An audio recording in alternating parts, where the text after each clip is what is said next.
If you don't actually plan ahead, you're always going to be stuck in a reactive state of fight or flight, and your business doesn't grow. I guess the biggest mindset shift is when you realize no one's coming to save you. And the sooner you take personal responsibility that you aren't where you want to be because you're choosing not to change or not to get help, that's 80% of the work done.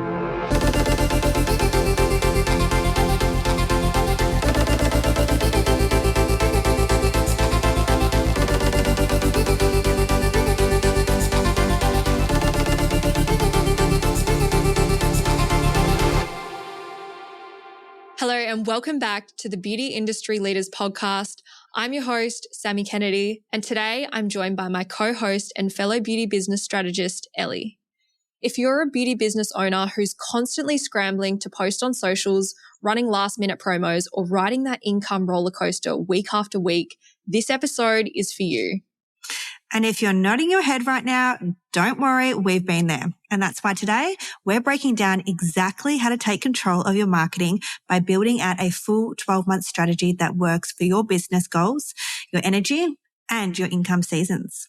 And we'll even walk through what goes into an annual marketing calendar, how to work smarter with pre-planning out campaigns, and go from being reactive to revenue ready to scale. Elli, why do you think so many beauty business owners get stuck in a reactive state and toxic cycle of burnout, just posting sporadically instead of planning in advance? I honestly think that they haven't taken the opportunity to even reflect on whether it be last year's data or reflect on the way they've built out a promo so they can see what's worked in a promo or worked in a sale and what hasn't. So therefore, they're always starting at the start again going, well, gosh, what should I do? Or they're just looking sideways at what everyone else is doing going, oh yeah, that looks really good. I'll just do a 50% off sale or a 20% off sale. They're not actually analyzing their clients' data, their clients' spend, what they want, and essentially working it from there. Ooh, couldn't agree more. I think as well, they're probably stuck in that cycle of burnout because they don't have the support, they don't have a strategy, and they're always chasing their tail, trying to figure out what do I need to post this week to try get clients in, on top of managing a team, on top of ordering in all the stock. Like, I think part of it is also having way too much on your plate that you can never actually focus on what does a successful marketing campaign look like for them.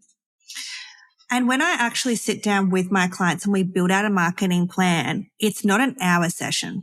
Like, we genuinely sit there for 2 to 3 hours because once you're in amongst it all and you're actually pulling all of that data, you end up, being on such a roll with everything that you're doing, nutting it out in one point is almost even easier.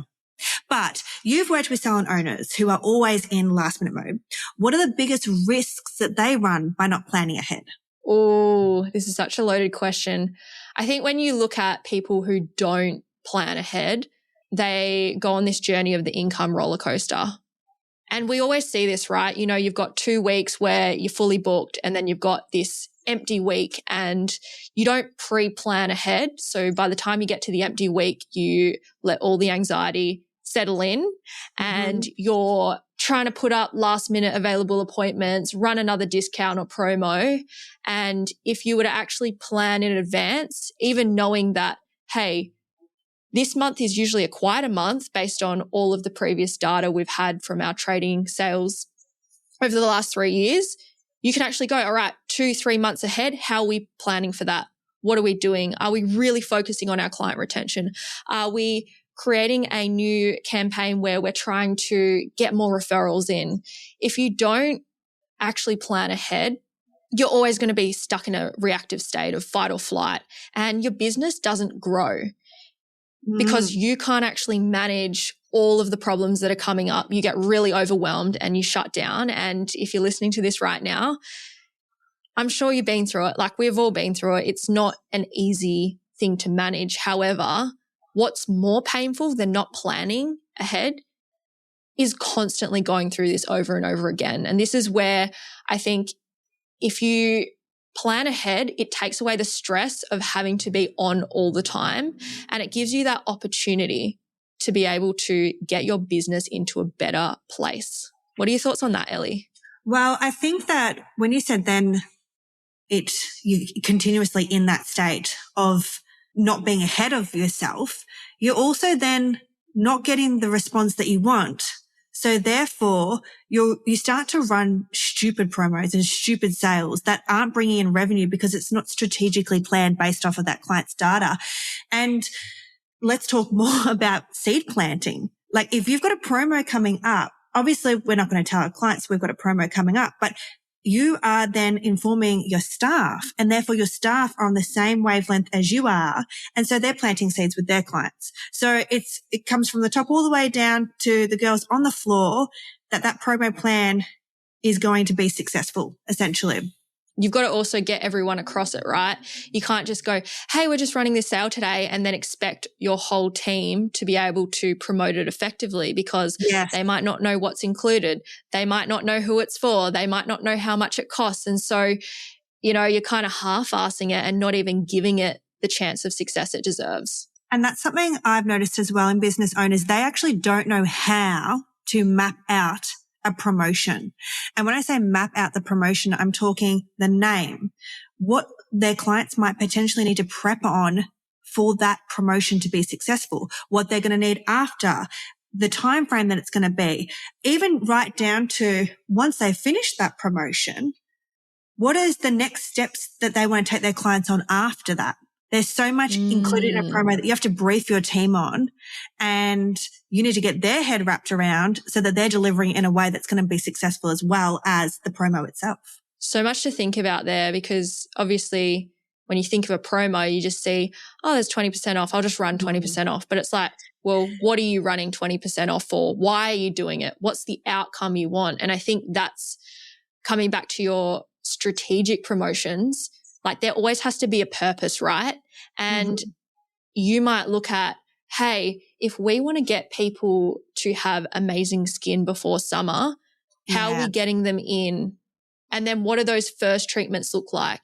And then what does that second lot of treatments look like? So you could almost have a new client consult, skin journey promo. And then 3 to 4 months later, you've now got a LED or skin needling promo. And it's like continually keeping those clients in to increase their lifetime value, but also continue getting them incredible results so they want to stay with you and feel like they're getting a valuable offer. Elli, when you're sitting down to build out a marketing calendar for the year, where do you start? What should come first? I think you should sit down and review your financials from the year prior. That's number one. Because by us analyzing what months were really profitable, what months weren't profitable, or the revenue had dropped, is going to determine when we should maybe set promos in place. But also incorporate, there's so many elements to this, but also incorporate the seasons and the holidays. So the month of April, this month, actually, we've already lost out on, I think, 7 days in total. Depends, like if your salon's open 7 days or just your typical 6 or 5. So a lot of my clinics, when we've worked and mapped out their annual marketing calendar, we strategically placed a promo in the month of April to make up, because either way, you're still paying your staff, whether they're there or they're not there, to make up for the funds that we'll lose on the days that we can't service the clients. So straight off the bat, analyze the financial data from the months. I also incorporate with that the typical sales. So I'm going to be looking at, we know we've got, and this is if you do all of these, but we've got our Black Friday sales. We've got our Boxing Day sales. We've got our Mother's Day sales. We've got our birthday sale. So I kind of run with sales, 24 hours, 48 hours, quick sales with like a percentage off. And then my promos typically are more around a monthly promo, but they will, I only sit with generally like 3 promos a year, 3 to 4. What do you sit with?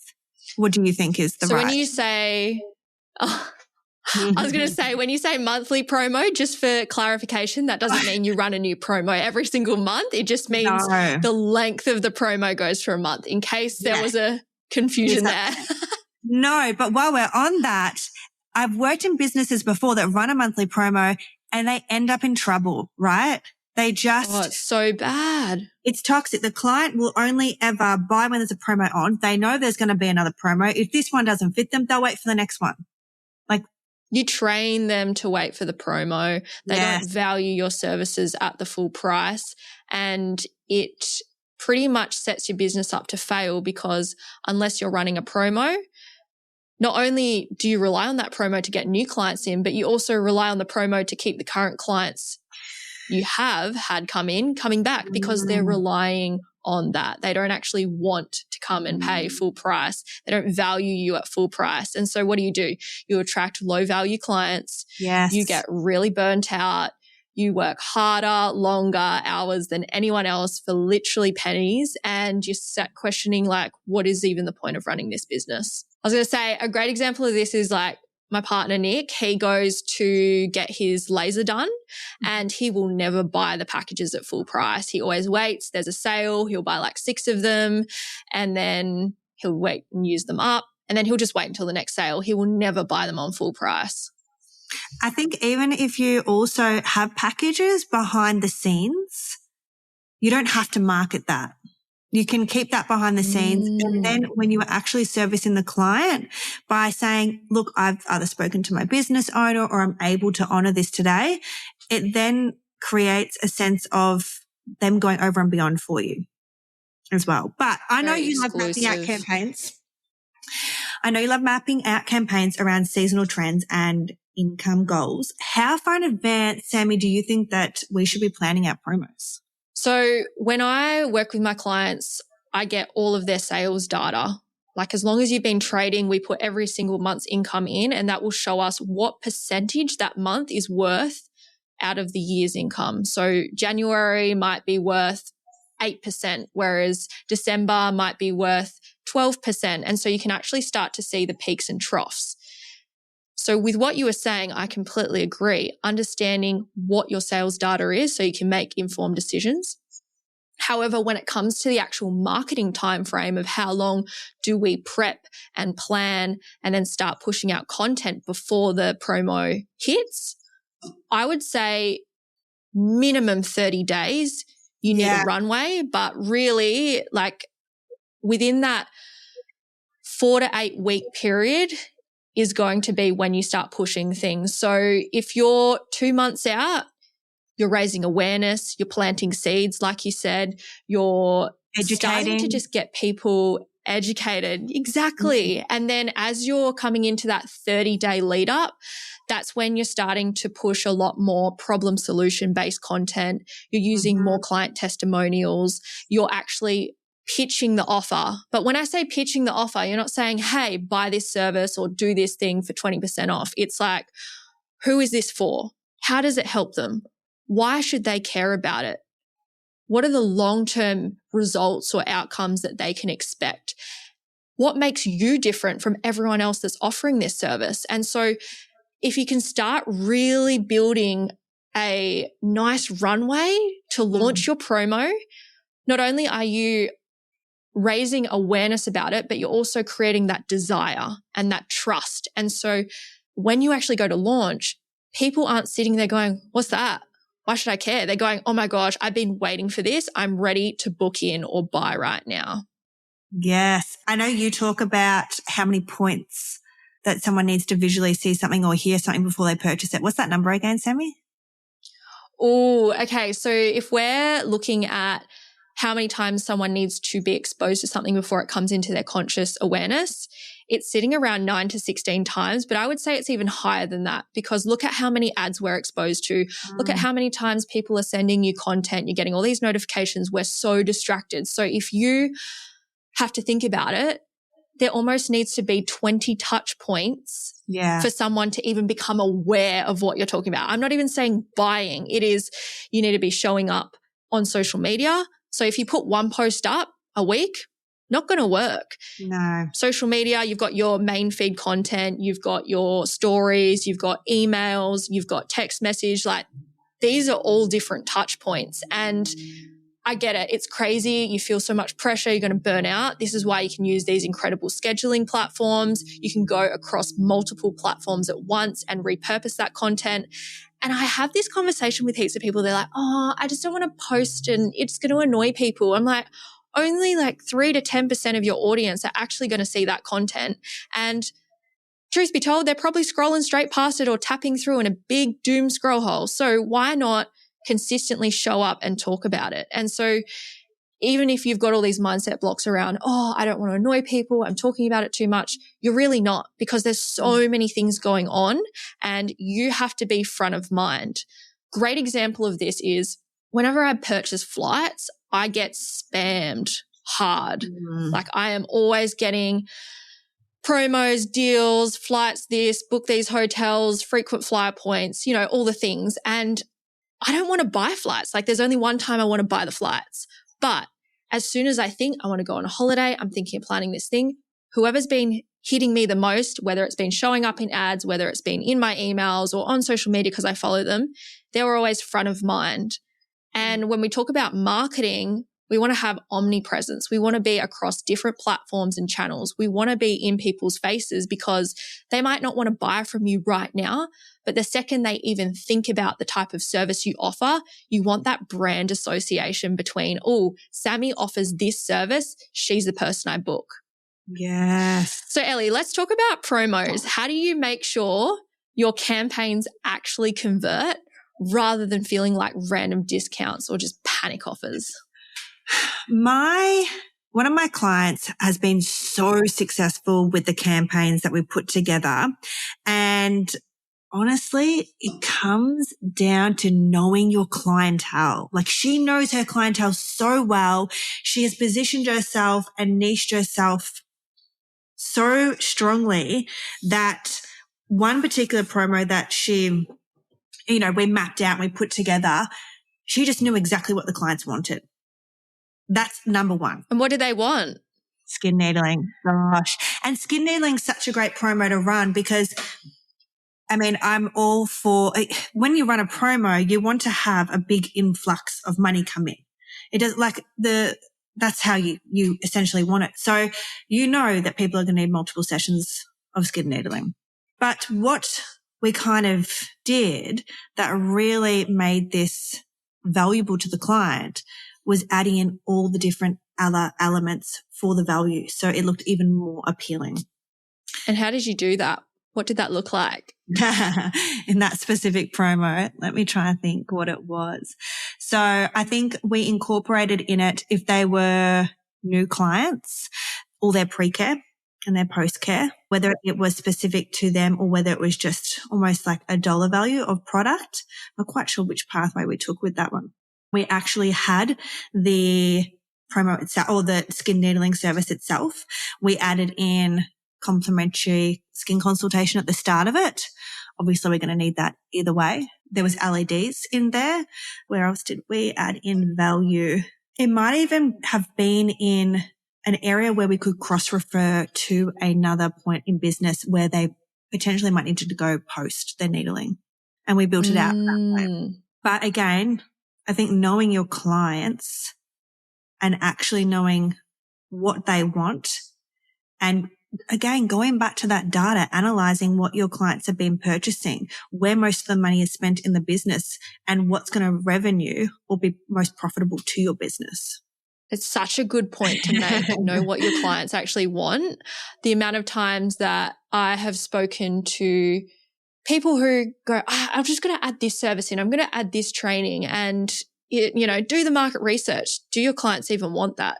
Or is it the latest, shiniest training or trend that you've seen on social media that you think will bring in money? A great example that I've seen with five or six of my clients now has been, I want to do body sculpting and add in fat cavitation. And they're offering things like skin or lashes or brows or nails.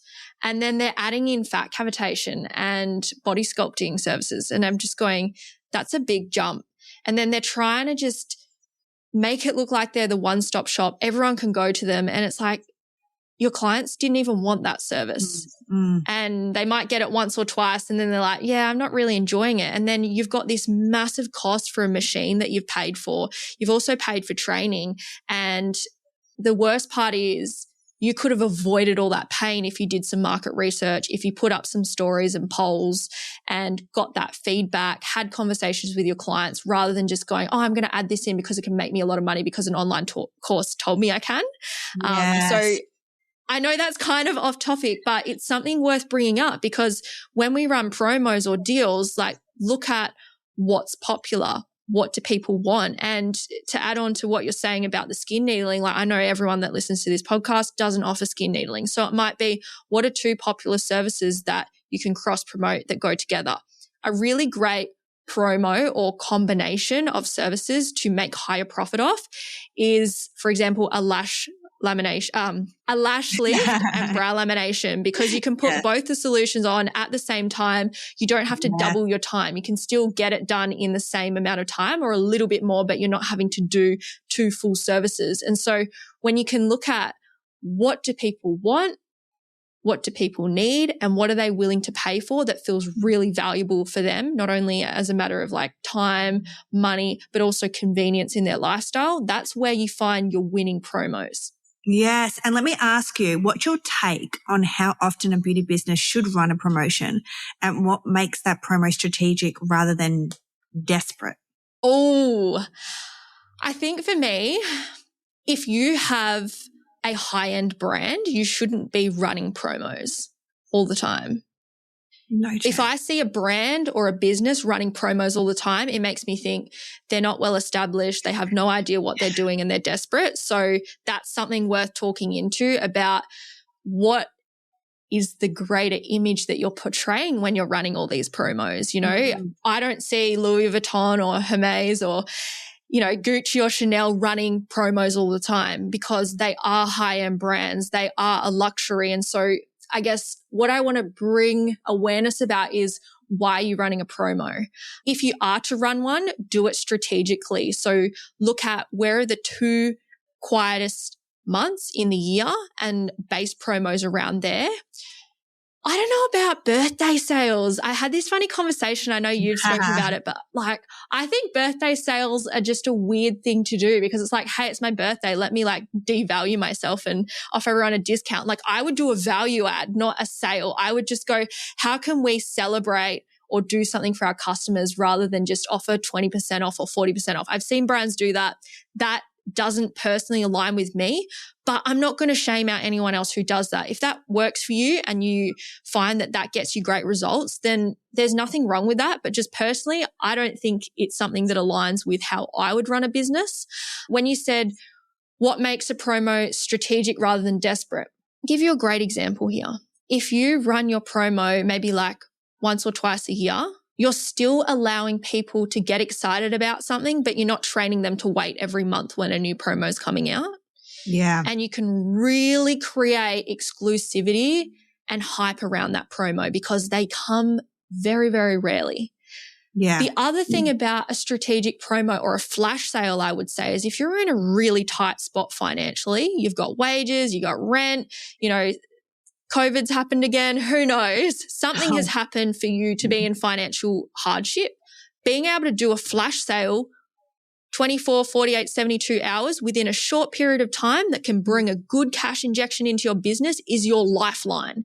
It's not something I recommend doing often, but gosh, it can save you. If you need some quick money fast, if you're someone who doesn't run promos all the time and you want to get some cash in quick, doing a flash sale and giving it a specific time frame can help you bring in some extra money, especially if you've got that engaged audience. So I guess my thoughts are I would only do a couple big promos a year. And like you're saying, I would only let them last like a month max. Yeah. And then in terms of if there were quieter months or there was a time where you really needed the money, that's when I would actually bring in a flash sale. What are your thoughts, Elli? I know you actually work with clients and you've had this whole 12-month calendar that you plan out. How many promos are you doing and what does that look like? On the flash sale, it was really interesting. One of my clients did do a birthday sale recently, and when we looked back on the data, because this is so important as well, don't just do a sale and be like, oh, cool, we made this much money. Actually look into where the money came from, what predominantly sold, like review it and put it in a benchmark wherever it might sit, so that next time you come back, you're like, that actually worked. Let's tenfold that and let's hit it out with the marketing earlier. Let's do this, let's do that. But when we reflected on the data, a lot of her sales and it was a flash sale, so it was like 48 hours, I think. A lot of her sales came from online. And I was like, this is really, really good, because if we are strategic about this, and look, things are going to shift in the year. If you put something in place and you actually map out your marketing plan so that you know when you're starting to plant the seeds, you know when you're starting to introduce, like we said, before and afters, testimonials, all of that kind of stuff. That's why we want to essentially make a marketing plan, so you know what the goals are each month. But we kind of revisited it, and I said to her, for the month of April, why don't we twist the way we're actually doing this? And over the long weekend, like the Easter long weekend, when we can't actually even service clients, that's when we look at potentially putting an online sale on, because you've still got passive income coming in when no one's even in the business. It's online. It's not costing any girls to pick up the phone or anything along those lines. And yeah, I felt like that was, if you don't want to run these things willy-nilly, if you have clients that are purchasing online. If none of your clients purchase online and you're a small town, or the demographic aren't savvy on social media or just online in general, it's not going to work for you. Collect the data, but I actually think that's a really good flash sale when it's just online, bringing people to the website, making sure that your website is got the right pop-ups and different things like that. But I kind of went off topic then, because it just like popped into my head when we were talking about flash sales and how we can actually benefit from them rather than just throwing them in here, there and everywhere. I love that tangent, because it is true. You can strategically plan, once again, when no income's coming in, how are we getting money coming in? And that's a great way to do it. Elli, for the beauty business owner who's listening, like, I don't have time to plan this week, let alone the whole year, what would you say to them? Book yourself in a good couple of hours and actually dedicate the time, because it doesn't matter. Even if we're in March right now, or April, we're in April now. If we mark out time to forecast the rest of the year, like just mark the time out. Don't go, oh, it's a write-off, whatnot. You still have, if you mark the time out and you reflect from March or April last year, where that data looks, map it out, and then plan for the next 8 months. That's probably like, just Definitely. Take the time. Take the time. I think so many people think, oh, it's too late to get started. And then they go, I'll wait until the next year. I'll wait until the next month. I'll wait until Monday. There's always going to be an excuse. And as long as you continue to keep choosing that excuse, you're going to keep having the same problems. And I think personally, only until running bowling and then also traveling a lot, have I ever sat down and gone, I need to actually be planning out almost 1 to 2 years in advance. Now, that being said, it doesn't mean everything goes to plan, everything works perfectly. But guys, here's some motivation to plan a year in advance. So Boxing Day sales come up. I know there's a special on flights. So what have I done for the next year ahead? Last year, when Boxing Day hit, I bought Sydney flights, I bought Melbourne flights. It was about $500 return for both of those flights individually. Whereas if I would have done it kind of 2 weeks or a month before I want to go, I would have probably been paying like $800 to $1,000. So me planning ahead actually saved me money, and it also locked in those dates. So I had confidence. Cool. This is when I block out. This is when clients aren't going to work with me. This is when I'm going to Vietnam for a month. There's other things like, when we were talking about planning out 12 months in advance, why do we want to do that? Well, you've got public holidays. Yeah. You've got people who might want to take time off.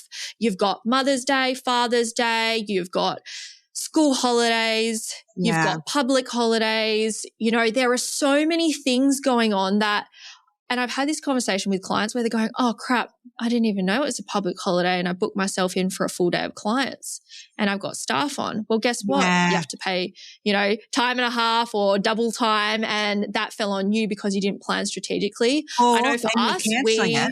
Or then you're cancelling the day, you're letting the client down and you haven't forecasted correctly. The other thing I think as well, if we're flipping this from just planning in general for your year, you're talking about money, flights and stuff like that.